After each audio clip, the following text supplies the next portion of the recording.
呢段片呢，我就會教大家點樣勾織一個橢圓形嘅包底。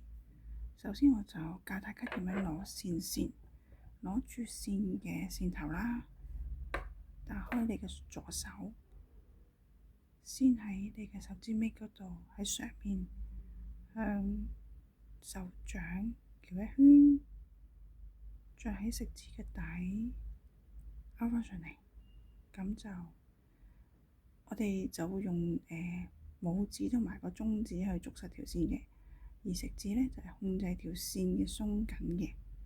好啦，攞好咗條線之後呢，咁我就會教點樣起針啦。咁我哋會整一個鎖針，整一個活結喺嗰個勾針上面嘅。首先個勾針要喺線嘅下面，向自己喺下面兜一圈。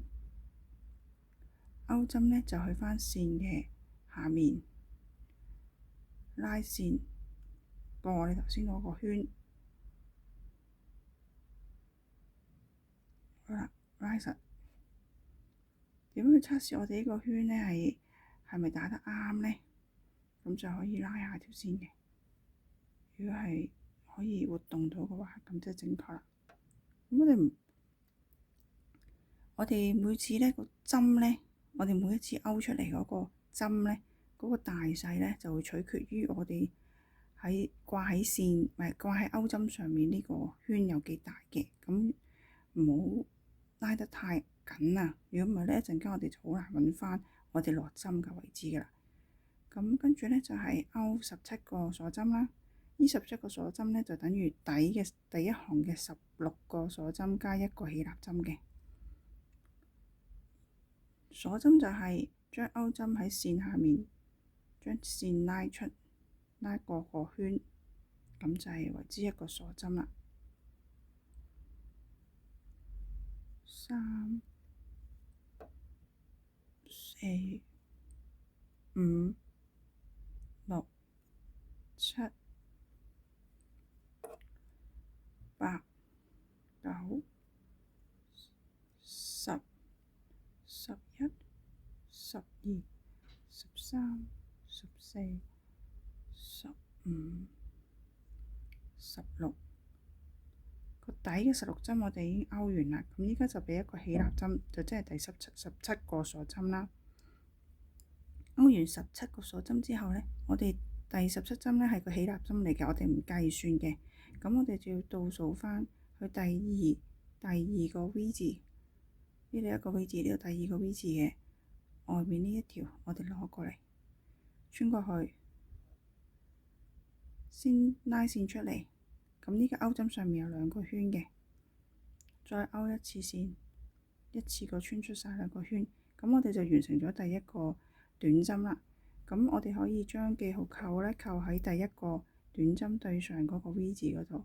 咁呢個位置呢，我哋陣間勾完成個圈之後呢，就會返轉頭做一個引拔針嘅，去嘥返埋呢一圈咁啦。咁根據返圖紙呢，我哋第一個針呢係要加針嘅，要做個短針加針，即係同一個針目裡面呢就要勾2個短針。咁呢個勾第2個短針，咁依家就完成咗第一個針目嗰個短針勾針啦。跟住呢，就繼續落去勾下後面嘅針目啦。我哋會一直勾短針，勾到去最尾嗰個針呢，就先再做短針加針嘅。好啦，我哋勾咗前面咁多個短針之後呢，依家去到尾2個針目啦，咁勾一個短針。咁呢度就係最後一個針目啦。咁我哋呢度呢，就要勾3個短針畀佢嘅，1個、2個、3個。咁你一路勾呢，你會發覺，咦，佢就開始轉彎噶啦喎，自動就會轉咗彎噶啦喎。咁我哋呢個短針加針一個針目裡面勾3個短針就完成咗啦。咁我哋就去返我哋頭先勾完呢一行短針嘅對面，用返同一個針目去勾另一邊嘅短針啦。點樣揾呢？咁呢度啦，我哋呢度3個短針就係加針位置啦。去倒數前一個短針個 V 字喺度嘛，佢有兩隻腳嘅，佢兩隻腳就喺度啦。咁我哋要用喺翻佢嘅對面同一個針目位置咧勾短針嘅，所以就喺呢一度入針。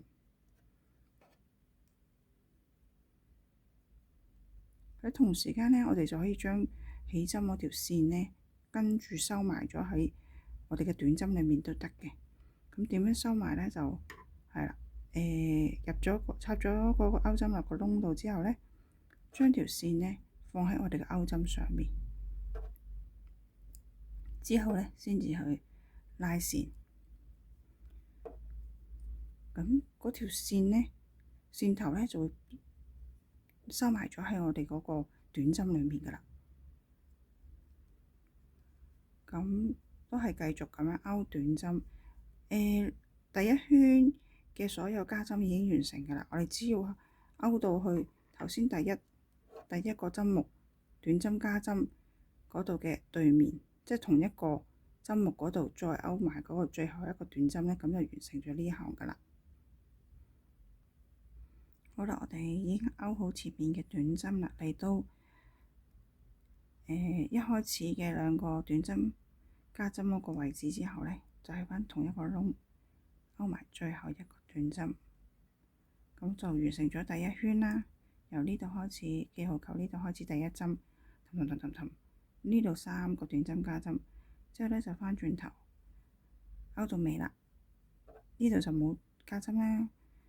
咁我哋就開始可以去翻第一針，即係記號扣呢個位置做一個引拔針啦。引拔針就係將支勾針插入去第一針短針上面嗰個 V 字嗰度，我哋要穿晒兩條線嘅，將條線拉過2個線圈，咁就為之閂埋咗個口啦。咁就完成咗第一圈啦。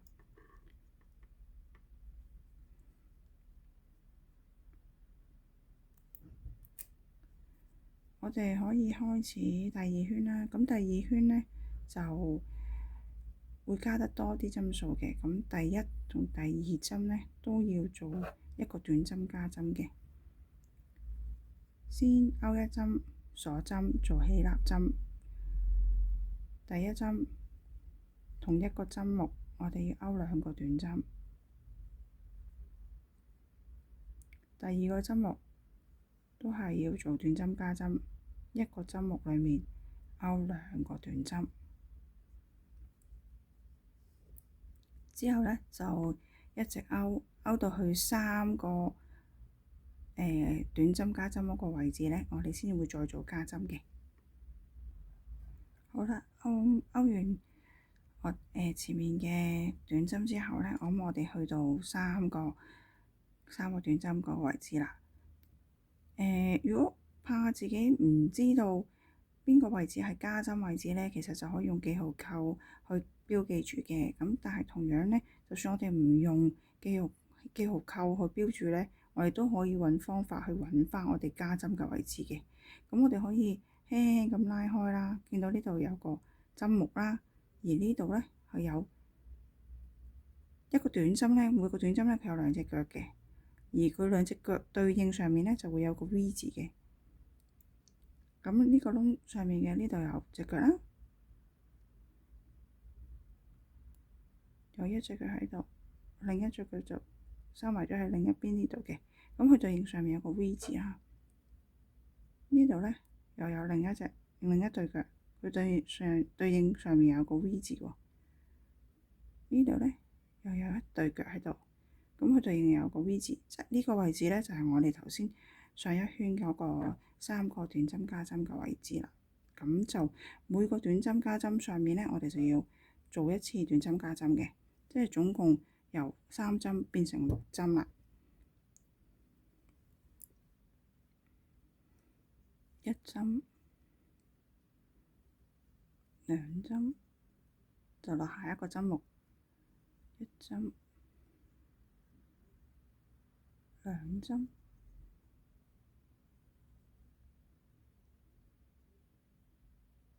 一針，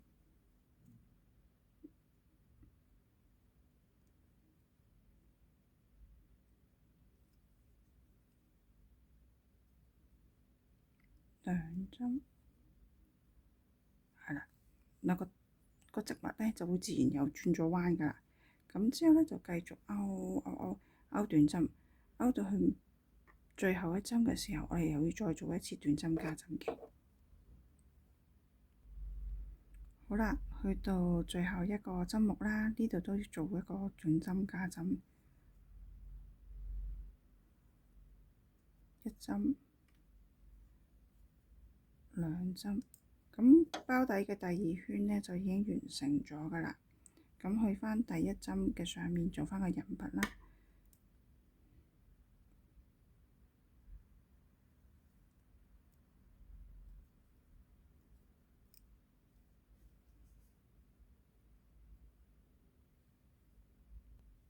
好啦，做完個引拔咧，閂埋咗之後咧，咁我哋橢圓形包底就完成咗㗎啦。